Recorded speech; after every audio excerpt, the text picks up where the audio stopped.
பாலெல்லாம் சூடுபடுத்தினதுக்கப்புறம் அதுக்கு மேலே தட்டு வைப்போம். அந்த தட்டு ரொம்பவே சூடாக இருக்கும். அதுக்கு மேலே நமத்து போன பிஸ்கட் எல்லாம் வச்சிங்கன்னா கொஞ்ச நேரத்திலேயே அந்த பிஸ்கட் எல்லாமே நல்லா மொறு மொறுன்னு ஆயிரும். ஜுவல்ஸ் எல்லாம் வாங்கும்போது குட்டி பர்ஸ் கிடைக்கும்.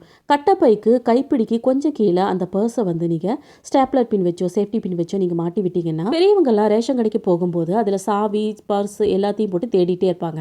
அவங்களுக்கு இந்த மாதிரி மாட்டி கொடுத்தீங்கன்னா ஈஸியாக இருக்கும். ஒரு பிளாஸ்டிக் டப்பாவில் அதில் மூடிகளை டபுள் டேப் செலோ டேப் வச்சு ஒட்ட வச்சுக்கோங்க.